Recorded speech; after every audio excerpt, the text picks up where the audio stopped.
Hahanguin natin ang mabuting balita sa Ebanghelyo ni San Mateo, ang Kabanatay 5, mga talatang 33 hanggang 37. Noong panahong iyon, sinabi ni Jesus sa kanyang mga alagad, "Narinig pa ninyo na noong unay iniuutos sa mga tao, huwag kang sisira sa iyong pinanumpaang pangako. Bagkus ay tupdin mo ang iyong sinumpaan sa Panginoon. Ngunit ngayon, sinasabi ko sa inyo, huwag na kayong sumumpa kung nangangako kayo. Huwag ninyong sabihing, saksi ko ang langit, sapagkat ito'y trono ng Diyos. O kaya saksi ko ang lupa, sapagkat ito'y tungtungan ng kanyang mga paa. Huwag din ninyong sabihin, saksi ko ang Jerusalem, sapagkat ito'y lungsod ng dakilang hari. Ni huwag mong sabihin, mamatay man ako, sapagkat ni isang buhok sa iyong uloy, hindi mo mapapuputi o mapapaitim.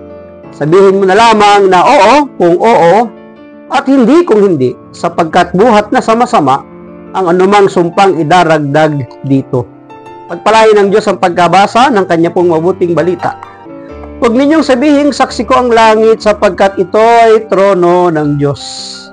Ito po yung mga kataga at aral ng ating Panginoon sa kanyang mga tagasunod na iiwasan ang panunumpa.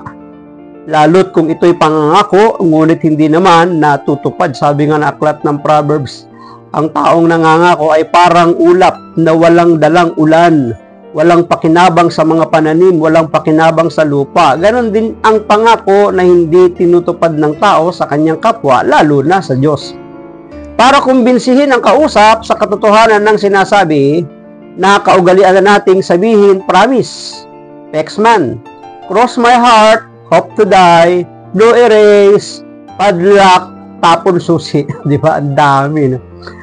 O kung ano pa mang version nito, nakakatawa, parang mababago ang katotohanan sa panunumpa, di ba? Minsan gano'n eh. Kapag kukumbinsihin natin ang tao, lahat na ng klaseng panunumpa gagamitin natin para tayo ay paniwalaan. Pero sinasabi na wala daw magbabago sa katotohanan kahit ano pang panunumpa ang gawin ng tao. Mas matindi pa nga ang nangyayari sa mga Hudyo noong panahon ni Kristo. Waring sumusumpa pa sila sa ngalan ng langit, sa ngalan ng lupa, sa ngalan ng Jerusalem, sa ngalan ng sariling ulo. Ayan. Bakit kailangan ng ganitong sumpa? Dahil talamak ang kasinungalingan at panloloko sa kanilang panahon. O, di ba? Dinadala pa ang ilang elemento ng pananampalataya para umayos ang kanilang pangangako na para bagang nagpapahayag ng isang bagay parang katotohanan. Naging komplikado ang tao at ang kanyang ugnayan dahil sa kawalan ng katapatan at pagtitiwala sa isa't isa. Dahil na rin sa impluwensya ng fake news. Ayan, di ba?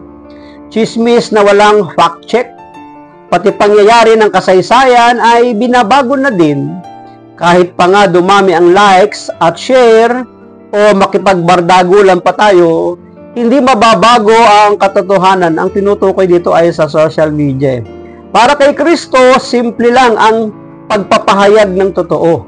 Sabihin mo na lang na oo kung oo, at hindi kung hindi.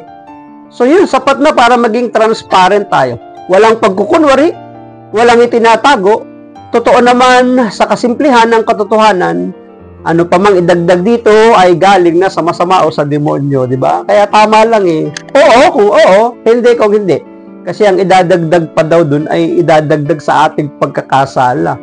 Sinasabi dito sa ating binasa, dagdag na ito na galing sa demonyo, galing sa masama. Kaya simplihan natin ang ating buhay. Madali namang dalhin ang katotohanan. Samantalang katakot-takot na kasinungalingan ang ating kinakaharap sa ating kapaligiran na minsan parang pinagtatakpan ang hindi naman totoo. Kaya malaking business daw ang fake news di ba? Samantalang libre naman ang katotohanan. Maraming salamat at pagpalain tayo ng ating Panginoon. Ang akin lamang palaging sambit, I love you with the love of the Lord. Bye-bye and bye-bye.